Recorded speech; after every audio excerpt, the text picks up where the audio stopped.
So we're going to populate an image with this character. So the first thing I'm going to do is I'm going to remove the background. Magic Wand tool, click on the background. You'll notice, by the way, that I don't have a high tolerance here. If my tolerance was set even to 10, I'd end up picking a little bit of his shirt up, okay? It's a white shirt on a white background.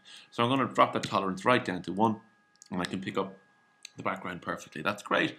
And then I'm going to select the inverse, select in the top menu bar, and you can see the inverse option there.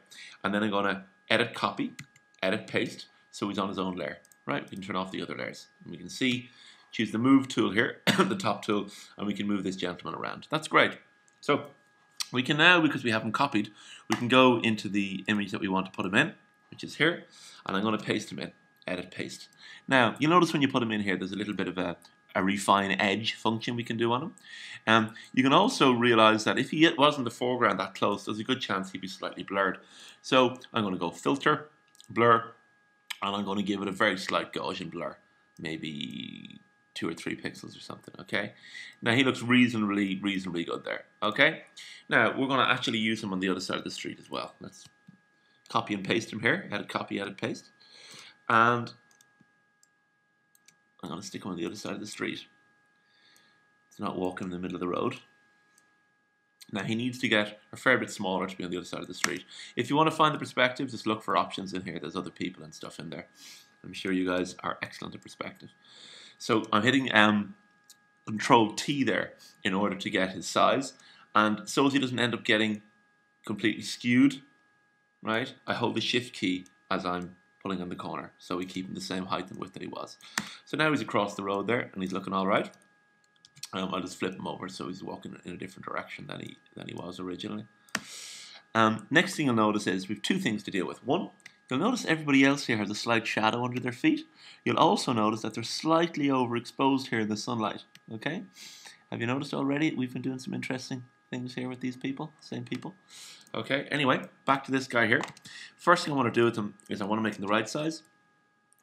And I'm going to give a little bit of motion blur to him, a very, very small amount, okay? Filter, blur, motion blur, okay? Very, very small amount. Don't over-exaggerate him in this instance. The reason we can't over-exaggerate him is the other people are already there and they're not over-blurred. So if we want this guy to fit in, we've got to just blur him ever so slightly, okay? He looks like he's moving a little bit quicker than the other people, which is fine, okay? Next thing we'll notice is his contrast is very, very high, okay? So image, adjust, brightness, contrast, and we can drop the contrast down a little bit on him. So hopefully his trousers won't be quite so dark. Okay, 1 second, do that again. Image, adjust, brightness, contrast. Check if that's working. Nope, it's not working. Yes, it is working. Okay. So by doing that, you'll also find there's curves that we're going to be working on very soon, which are a little bit more sophisticated than just hitting the whole thing with a strong brightness contrast change. Okay, so the next thing we're going to do is we're going to deal with the shadow underneath his feet. I'm going to use a marquee tool here. I'm going to choose the elliptical marquee tool, and I'm going to draw myself an elliptical marquee. I'm going to put it on another layer. See how I do that? Down here, that's a new layer icon. Okay, so the new layer comes up. If you want to name that layer, just double click it, and you can call it Shadow 1 or whatever. Okay. Hit the return key when you've named it. And to fill that full of black, I'm going to choose the default black and white. See this here? This is the default black and white. And you click on it. And to fill that, I'm going to hit Alt, backspace, and it fills full of black. Okay? Now just make sure you've done that right. Turn on and off the shadow layer. It should be on its own layer. Okay?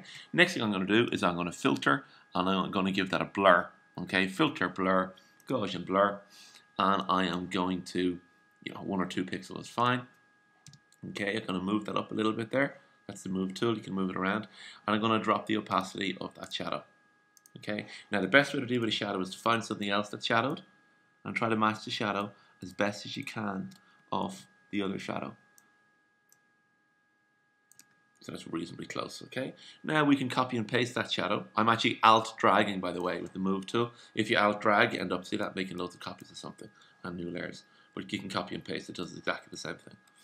Okay, and that shadow here is probably a little bit too extreme. Okay, so the good old eraser tool here, and we'll choose a smaller eraser, maybe about 20 pixels or so. Okay, and I'm just going to erase the back end of that shoe a little bit. Okay, so We now have a shadow under our guy, and he's now moving, and he looks like he's doing okay. Reasonably believable. The black is probably still a little bit too strong. We can always adjust the curves. Now, curves are a little bit more advanced. I promise I'll deal with them with you guys very shortly, but you'll see that you can push the curve slightly up, and for example, the deepest black is represented down here. We can push that deeper black deeper and shallower. Okay, it's a nice way to make an image belong in a different background. Okay, job done.